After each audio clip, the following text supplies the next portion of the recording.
Oh, how fabulous.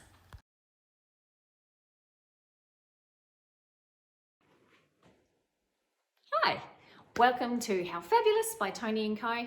I'm Toni, and in today's episode, I chat to Toni Lazzaro. Lazzaro? I say Lazzaro. In fact, I say Laz. In fact, I call him Tone-like, so there's that. Toni and I met a long time ago. He actually owns a business, was part owner of a recording studio, a sound studio right here in Melbourne in St Kilda. And he's a musician. He actually even now has a band, but he is a fellow Adelaidian, and we've always had that connection. But we met through the advertising industry. I would always take any TV commercials that needed audio or music composed, go to Big Ears. And he's fantastic. He's one of those really nice guys who is really interested in people. He loves to chat. He's always a lot of fun to be around, and we've always had lots of chats, which is why he's ended up here. And in fact, he has a podcast that you need to listen to as well, which we'll keep all of those details below that you can do that. And I've been in to chat with him as well. So there you go. And he's even been a client. So I got the very lovely privilege of helping them do up their sound studio, jazz it up a little bit, if you know what I mean. So there was that. But he's lovely. Toni Lazzaro. Toni from Big Ears and Crystal Cut. Have a listen to what and how he does everything. And don't forget to subscribe and follow. Hello and welcome to How Fabulous by Toni and Co. I'm Toni, and today my guest is the very fabulous, and I always forget his name. You always forget my name. Joking. Toni Lazzaro. Perfect. From Big Ears, as if I could forget you, Tone. Thanks, Tone. Because it's like Tony, yeah. Me and you, mate. And we do have the same And name. also we've got the same name. So there's that. There's that. Welcome.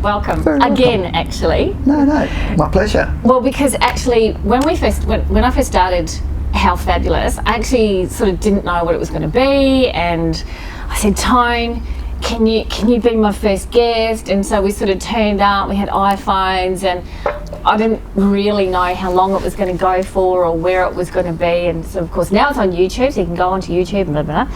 But you were very patient, and we sat in your studio, Big Ears in St Kilda, and I talked and I asked you some questions, but it wasn't long enough. I think we tried to keep it within like 2 minutes or something crazy like that.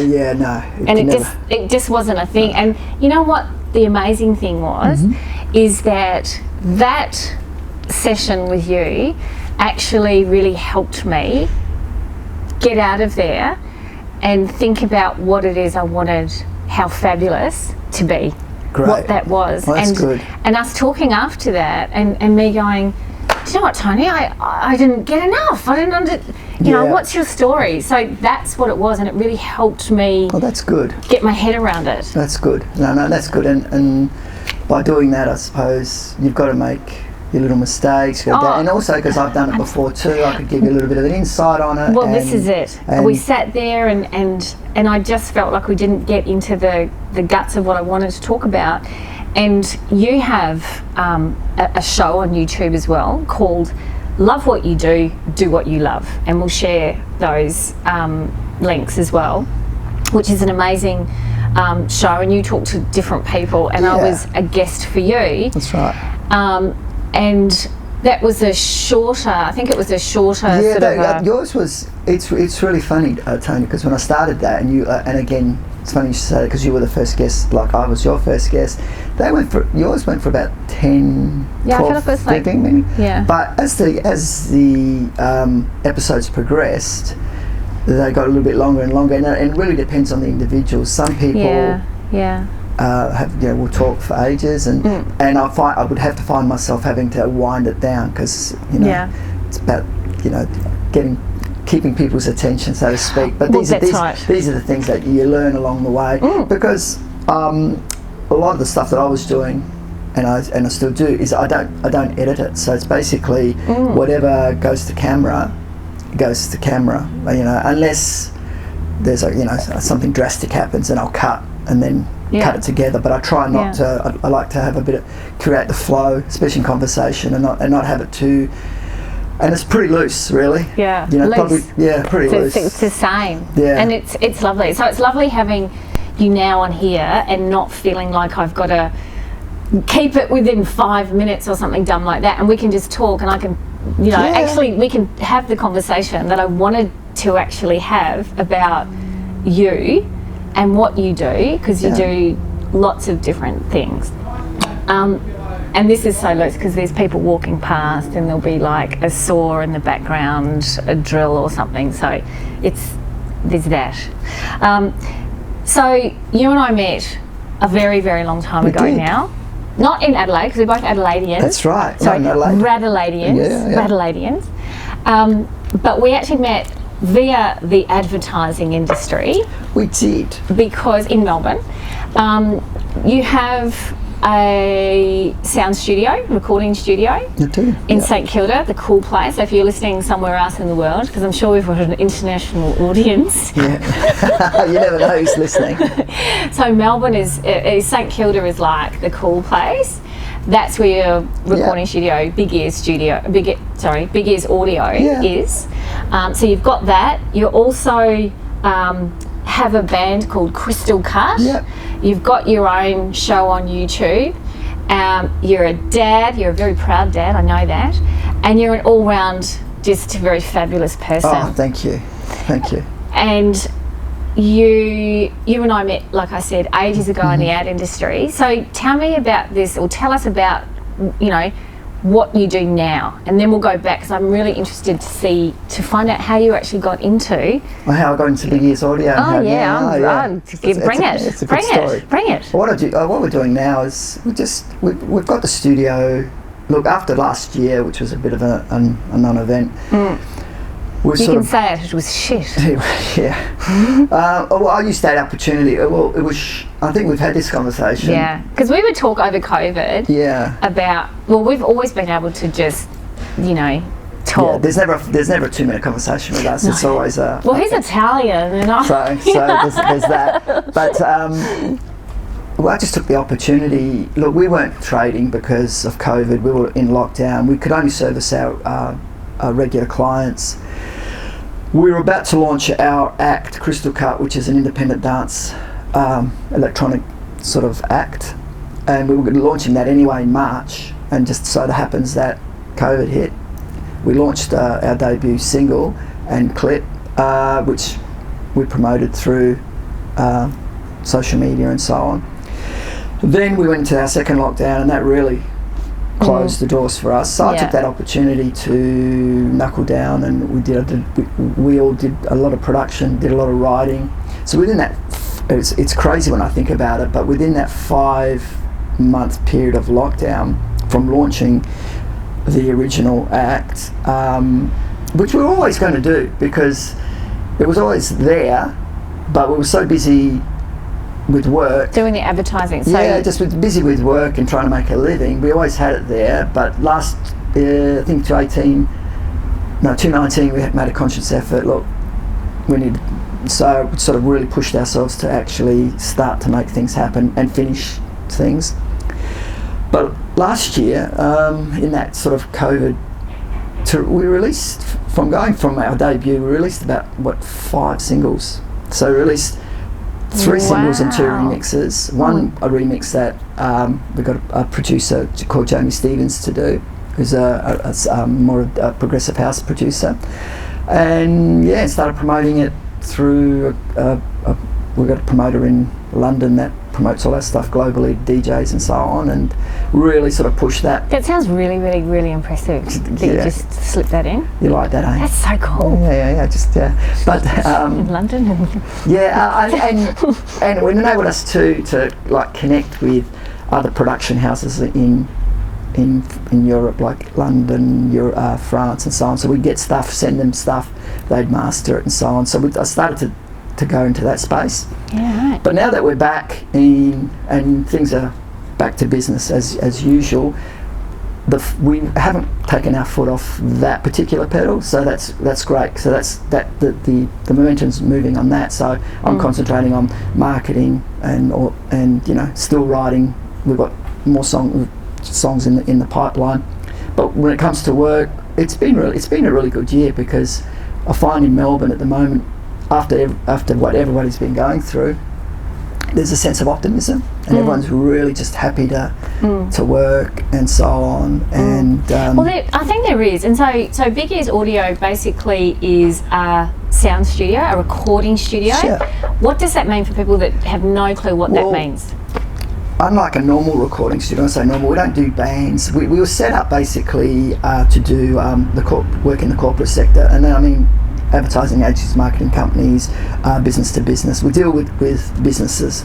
So if somebody wants, say, a sonic brand or a jingle written, we can do that. If you have a sound mix, we can do that. If you need a VO, which we do a lot of voiceovers, podcasts, we'd also do that. So anything to do with sound, that's what we do. Like currently we're scoring and sound designing a short feature, a short movie. And we do stuff like that. So we're always keeping busy in that space. And now and then we'll work with a couple of independent artists that we do get approached, but it's not our core business. And also singers? Do you work with singers as well? We do. Yeah. And they approach us and we'll record them. But we don't actively chase that. We concentrate more on, we're a little bit more insular. I think we concentrate more, any spare time we have, we'll concentrate on producing our own music, because that's where our focus is at the moment too. That and the corporate sector. So we're sort of splitting the business up, and also just makes life a little bit more interesting. Like being creative, I need to, there's this outlet, because I'm always writing, always doing something in that space, and just having another focus other than always hustling, chasing work, as you do in this business. Yeah, because even though you say, you have a recording studio and you're servicing all these, creative plus corporate plus everything else, behind the scenes there's, all the administration, the marketing, so it's not just about getting people in that booth and writing and recording and doing all that kind of stuff. There's this whole layer of... Yeah, it's running a business, but I'm fortunate because I have another two business partners. So, as you know, Adrian, who's the senior engineer. Adrian. Who's the senior engineer there, and he does all the sound mixes and so on, and then there's Laz who looks after the accounts.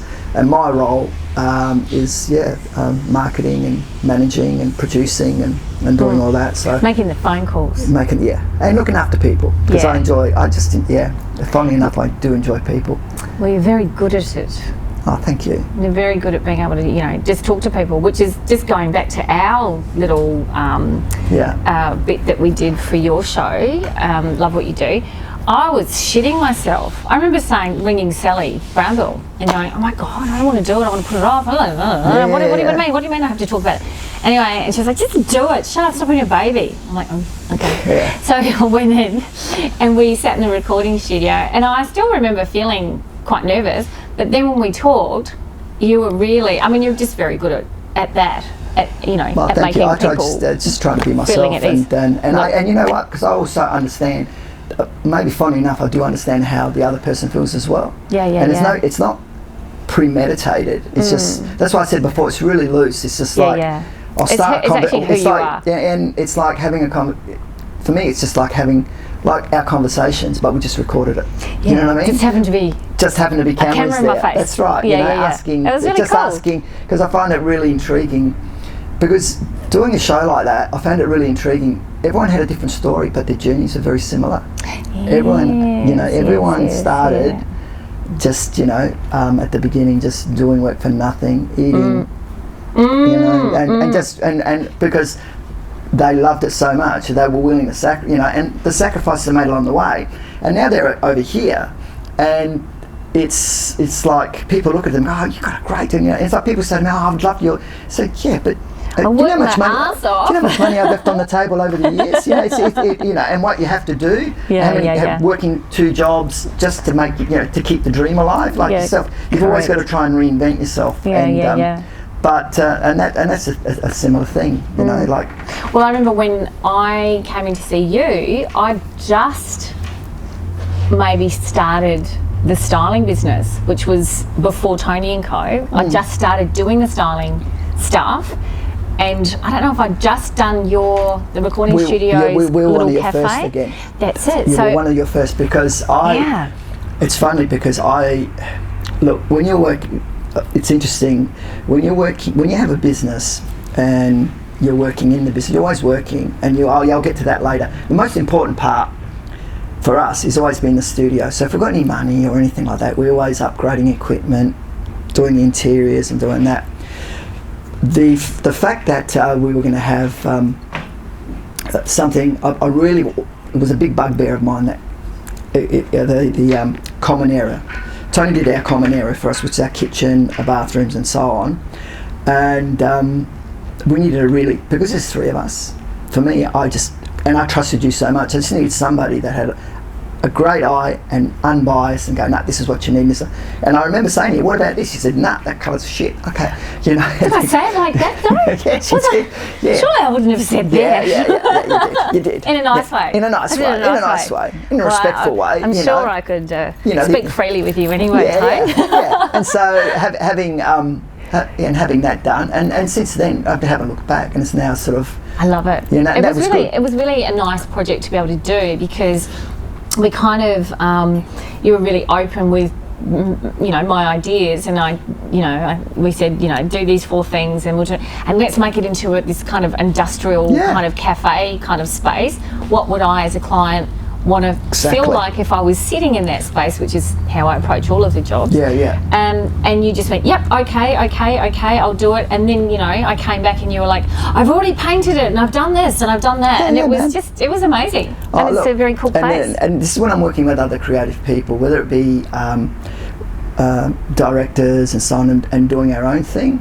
I always give them carte blanche. I say, I trust you.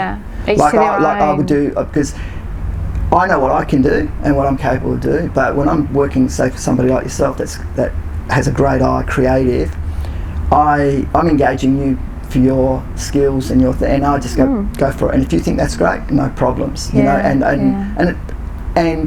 will never leave it just up to you. Like I'm very proactive. You want that wall painted? Bang, the wall's painted. Oh God, it was like so quick. It was so quick. Yeah. Well, it's the same. Like so over the years, I've come into big years when I was producing a lot of advertising campaigns for telly. So you guys would do the sound, and there's when you are recording a voiceover, sound effects, music, putting that all together, making it sound great, making everything, the vision match and do all that sort of stuff. It's a whole big technical, complicated thing that is not my job. My job is to just pull those people together and whatever. Yeah. So I knew that I would always just go, okay, Tone, right, I need this is the budget, or I need this kind of voice. Can you just send me 5 different people, and it would just be done. And I'd go, okay, we need and because you guys all know your stuff back to front, it would just always happen, and it was always just a really good feeling of knowing that I was in really safe hands. Well, and then I didn't have to know every single thing there was about sound production, although, interestingly enough, one of my first jobs was at a recording studio. I know you were saying. I know, hilarious. Back in the days of 1/4-inch tape. It's okay. And a typewriter to type the label on. And faxes. Oh, yeah, faxes. No, I'm not that old, so I don't understand what you're talking about, Tone. Anyway, so there was that. So I've, always enjoyed coming in, and we always have a chat and a laugh and do all that sort of stuff. But big year, so there's that. That's your baby, plus Crystal Cut. How the flip did you actually get into the studio? Yeah, into the studio, because I feel like you were. I mean, you're obviously a musician. I came from musical, yeah. So do you know what? Go back. Go to flipping high school. Go. Oh, high school? Yeah. Like, were you playing a guitar in high school? Oh, you know what? I was playing music from when I was about 13, 14. I was playing in believe it or not, reception bands, like wedding bands and things like that. And have you got any photos? Because can we share them on this? No. But then I gave that up. What was your hair like? Then I gave that up because, I gave it up for a while because I discovered girls and dancing, and so it was clubbing and so on. And then I took it back up when I was about 19, 20. And then...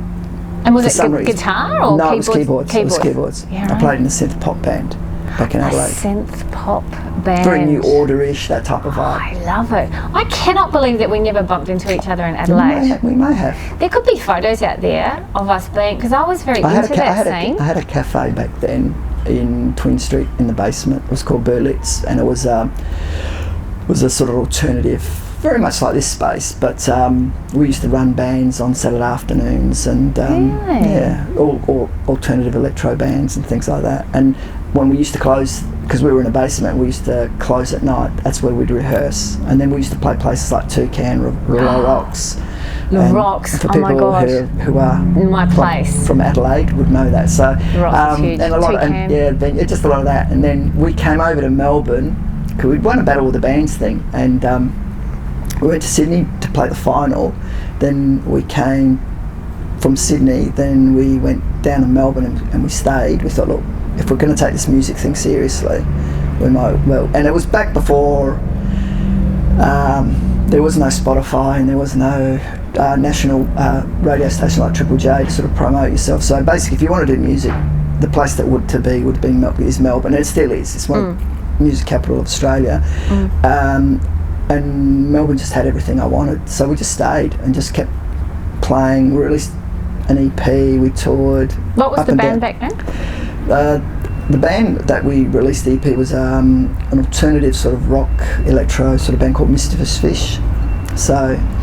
How did you get that? Just it's a piece of artwork. It's a long story, that one. A friend of mine had a piece of artwork. It was called Mischievous Fish, and we were just trying to decide what to go with. Yeah, call it. So...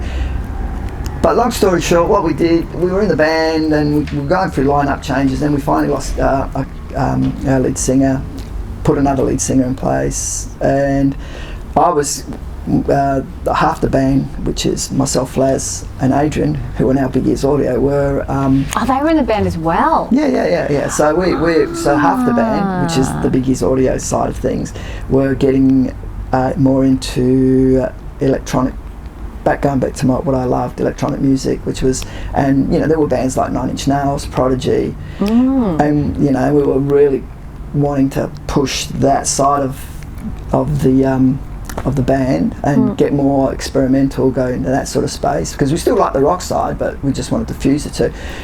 The other half were more in the Nirvana, Pearl Jam camp, which was more traditional type grunge rock.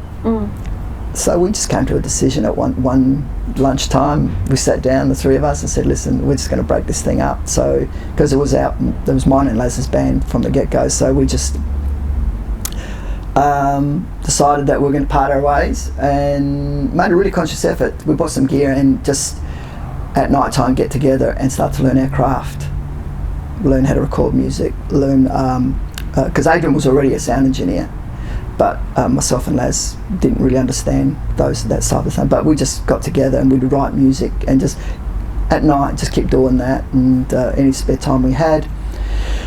But then we got to one of those life moment times where you go, okay, this is great.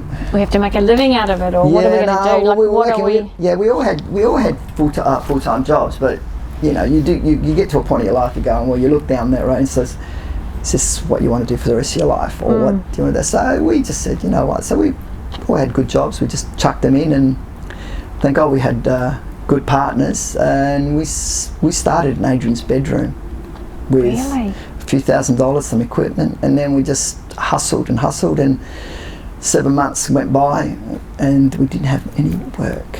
So who were you targeting at that point? Like corporates, advertising? Corporate advertising agencies. I'd go see, I'd do everything. I was, just go there with a mock show reel. This is what we can do. And it wasn't even, and then I realised, because I didn't really know much about things, so I'd go there just with audio with it, and they'd go, this isn't going to cut it. They need to see.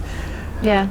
Their attention spans, like you need to be visual. So we'd mock up some, get current ads and just do mock music, and because that was our core business was actually music composition. So we'd do jingles and sonic branding and that, because there was back then, and we're talking early 2000s, there was a demand for bespoke music, and there were healthy budgets, as you know, and I used to do that and go that. And in the meantime, in that 7 months where we didn't get our first gig, we were actually working with independent artists, grassroots artists. People come to us with lyrics, an idea, and we'd craft a song for them and charge them, and that would keep, you know, the wheels turning. But it wasn't amazing. So 7 months went by, and a friend of mine who was a producer at a company called Jack Morton approached us and said, might have a job for you, come in, I'll give you a brief and see how you go. Funnily enough, it was the 20th or 25th anniversary of the Nissan Pulsar, and we were to write a score depicting, it was the biggest job like that time, and we did that. But it was a very funny story. So we've never, again, this is our inexperience. We created the first draft, as you do. So what you do is you put together proof of concept, and you go present to client, and client then goes, oh cool, I like the direction, I don't like this. And were you presenting to the client or the creatives, or both in the same room? Basically there was at the agency, which was called Jack Morton, which was a global agency, and they do a lot of road shows, and this was a big road show, so this was going to be a big launch play. You know, the car would come out to be, and at this point this will happen, so we had to create this musical thing. We went for about 6 minutes or an extravaganza. And this is our first job, mind you. Okay, so we go, this is really funny. So we create what we think is the first draft, or what is the first draft, and we go there and we press play on the CD player, play what we had, and stop, silence, and if you could see their face, and it just didn't go down really well. It was like, okay.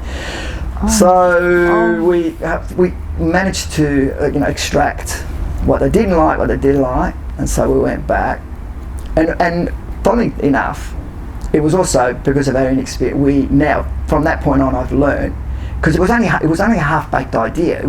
We had the ideas here, but it was like a scratch pad look. But I've realised that that's not going to cut it anymore. When you're presenting, you present the whole. You're all in or nothing. Don't just sort of turn up with a little sketch pad note on a this is the idea, you know. Yeah, and this is where I'm starting. And they're like, no, we need everything. That's right, and I think they're starting to wonder, what the hell? And then we went back and fuck, that didn't go. Oh, excuse me, sorry, that didn't go down. That didn't go down too well. But we managed to create, and it went crazy. It went off. We did it. You got it in the end. And then from there on, big lessons learned. Biggest lesson. And then from then on, that's when it started to click. The ball started. Yeah, it started to click. That gave us more work, because it's like anything. Once you have a couple of runs on the board, you can approach other people, and they go, look, it's about getting that first job, and. So we did that, and that was a big gig, and we could leverage off that, and which we did. But we were still in a bedroom, right? That's so funny. He had a client come and see what's going on. No. So we'd hardly have clients there, but when we did, we used to take the bed out of the room, because when we were recording, we'd sit on a bed and play. So we'd take the bed out and set it all up, and it's a house in Paran, and then we went. This is bordering on a year now, and we went, all right, studio. If we're going to take this seriously, we need to commit, and we need to commit and get a commercial lease, which we did. So we went, okay, bang, all right. And is that where you are now? No, we were in Carlisle Street. There was a space on top of Carlisle Street. Was quite a grungy little area back then, like kind of still is though. Yeah, but it's it was a lot worse. It was So things like you walk out and there's junkies in your back door, and just real St Kilda. Okay, yeah. But and then we found this space. It was an old bank, and for a studio it's perfect because the walls were so thick, and it was just on the top of a restaurant, and beautiful Art Deco building, and we built our first space there. And we were there for about 10 years. So that was great. And then the lease came up and we had to move.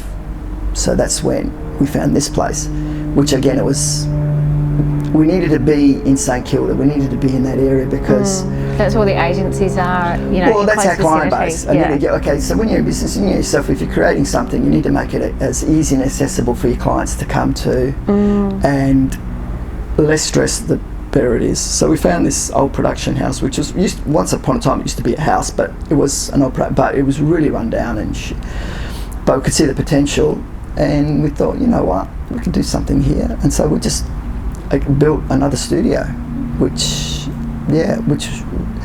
took a while to pull together. Took longer than. So if you're thinking about building a studio, it takes a while to allow some time. But we got through that, and here we are. So we're still building on that momentum. But you know, there's something to be said for when you're sort of starting out in this space. Coming from a musician background, just being a muso, I've always had businesses, but I've always had a love for business. So I was really happy because I love music and I really love business, and I managed to fuse the two together.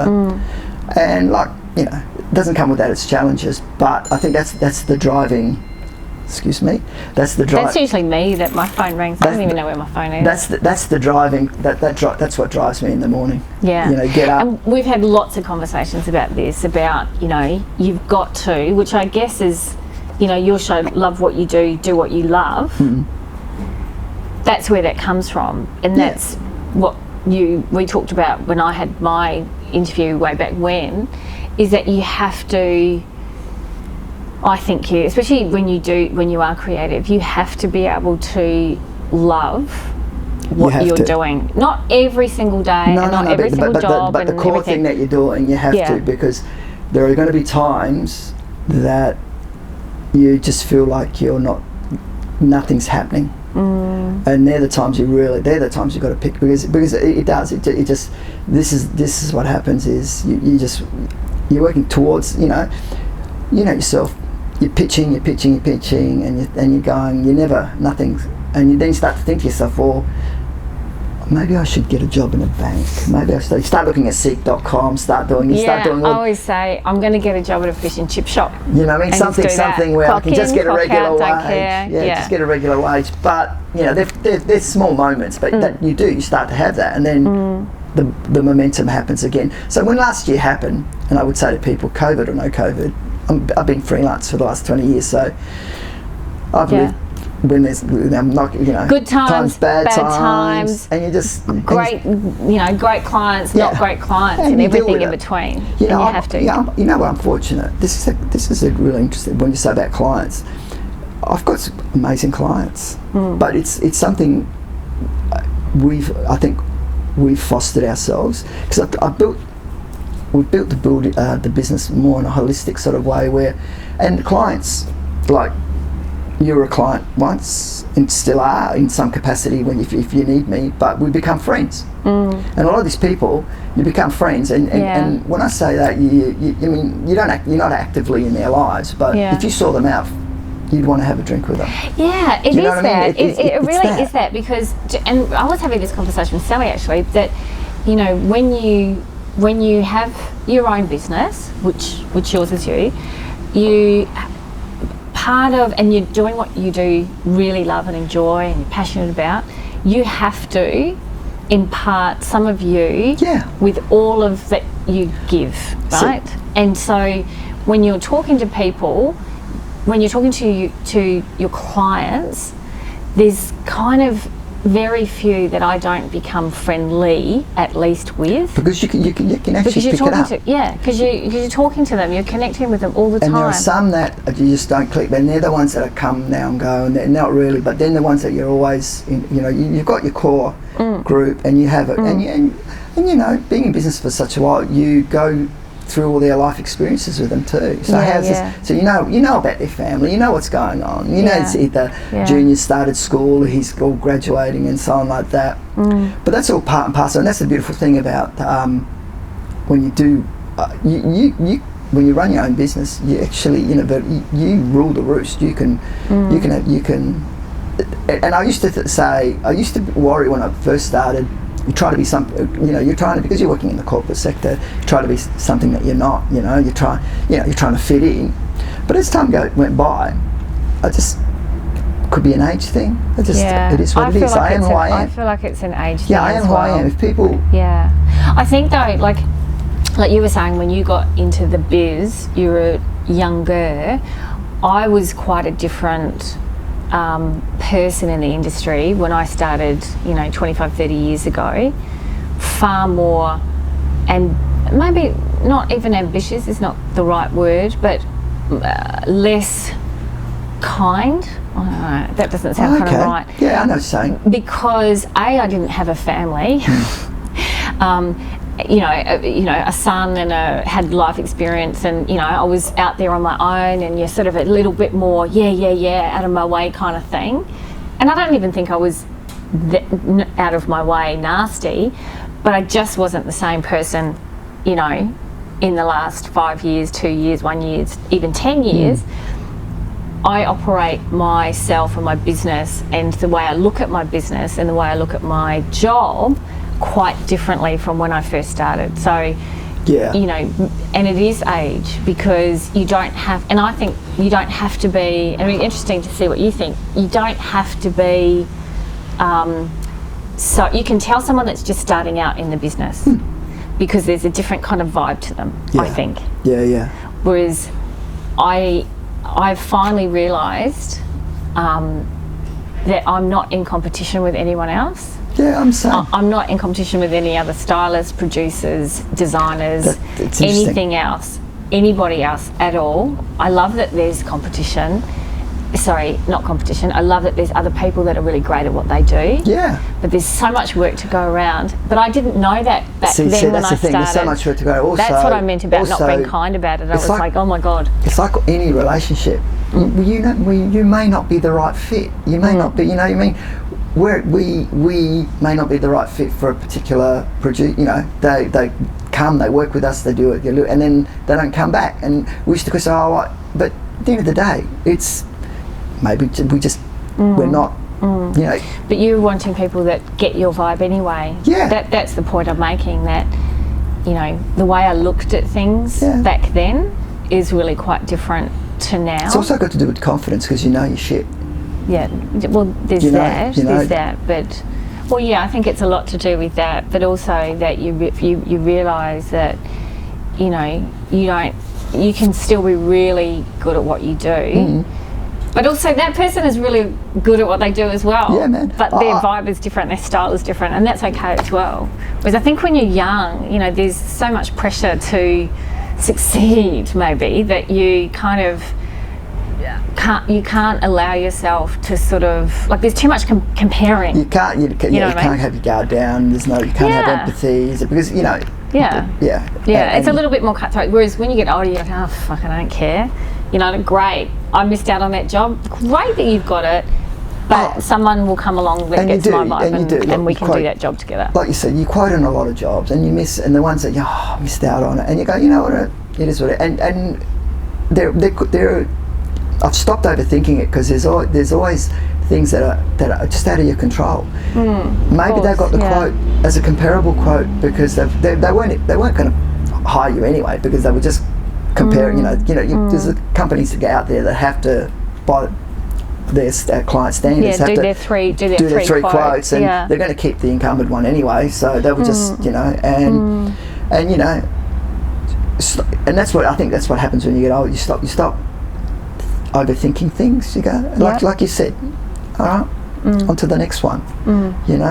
Why aren't they coming? Oh, well, they just didn't dig it. I don't know. What do you do? And I concentrate on the people, the people around me and my people, and just try to do the best there. And also the people that get you and want to be at your studio. Yeah, that's right, man. And that enjoy it and love your music.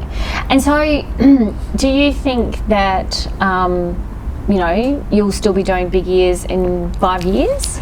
Do you know what? Or will it be just like Crystal Cut? Will you be touring the world? Oh, I'd love to, but and that's another thing I was talking about.